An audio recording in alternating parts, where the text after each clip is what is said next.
बचपन से हम सुनते आते हैं कि माँ बाप के चरणों में स्वर्ग होता है। उनकी सेवा से बड़ा कोई धर्म नहीं और कोई बड़ा पुण्य नहीं, लेकिन न जाने क्यों बड़े होते ही हम ये सब भूल जाते हैं। इस भावुक कहानी को पढ़कर शायद कुछ लोगों को वो सारी बातें याद आ जाएगी। दीदी याद तो है ना, कल माँ का श्राद्ध है। हमने बड़ी पूजा रखी है उनके आत्मा की शांति के लिए, इसीलिए आपको सह परिवार के साथ आना ही है।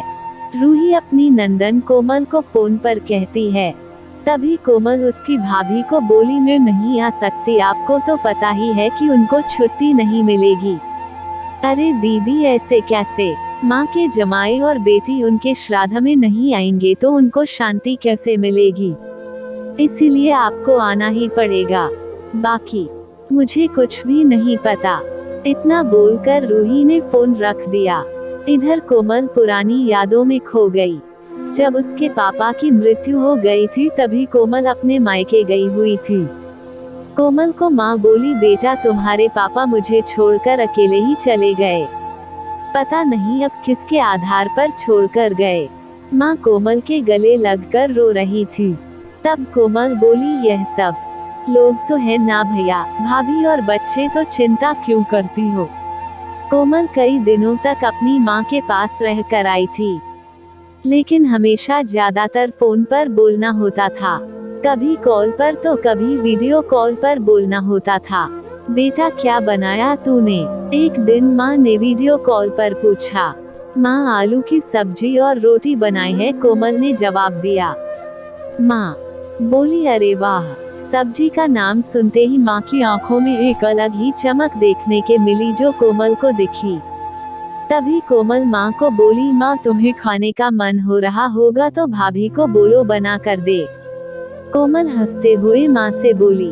तभी माँ बोली, नहीं नहीं, अब इस उम्र में आलू कहाँ पचते हैं, मैं तो ऐसे ही बोल रही थी। जब तुम्हारे पापा हुआ करते थे तब बहुत बार बनाती थी। भाभी का तो नाम लेते ही जैसे माँ की आंखों की चमक गायब सी हो गई। माँ ने कॉल रख दिया। माँ को क्या हो गया, ऐसे क्यों बोल रही थी, वह सब ठीक तो होगा ना। कोमल अपने आप से बातें कर रही थी। ऐसे बहुत बार खाने की बातों पर बातचीत होने पर माँ की आंखों का भाव बदल जाता, लेकिन ऐसा क्यों था वो समझ नहीं पाए। लेकिन इसके पीछे का राज उसके समझ में आया जब वह छुट्टियों में 2 दिन के लिए मायके गई थी।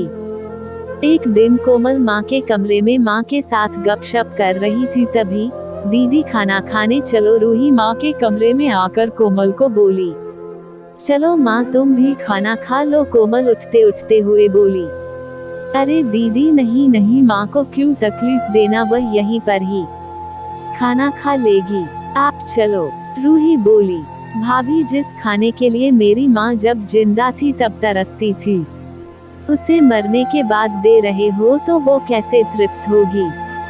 सोच कर देखो एक बार, आज आपने पकवानों का ढेर लगाया है। माँ जिंदा थी तब आपने उनकी मनपसंद खाने के 2 निवाले खिलाए होते तो माँ वैसे भी तृप्त हो चुकी होती। वही माँ का असल में श्राद्ध कहलाता। यह जो भी हो रहा है वो सिर्फ एक दिखावा है। इसकी वजह से माँ कैसे तृप्त हो पाएगी, और जो घर से मेरी माँ अतृप्त होकर चली गई वह घर से मैं कैसे खाना खा सकती हूँ भला। कोमल चीढ़कर रूही से बोली। तभी वहाँ पर तन्मय भी आ गया। भगवान की लाठी में आवाज नहीं होती है भैया भाभी, वो जब भी किसी पर पड़ती है ना तब जख्म बहुत गहराई तक और न भरने वाली होती है। आप भी तो 2 बच्चों के माता पिता हो, लेकिन मैं भगवान से दुआ जरूर करूंगी कि आप जब तक जिंदा हो तब तक आपको अतृप्त ना रखें। माँ ने तो अपना वनवास भोग कर कहीं नया जन्म लिया होगा, लेकिन आपकी जिंदगी बहुत बड़ी है। कोमल यह सब बोलकर माँ की तस्वीर लेकर चली गई। पीछे रूही और तन्मय की गर्दन शर्म से झुक गई।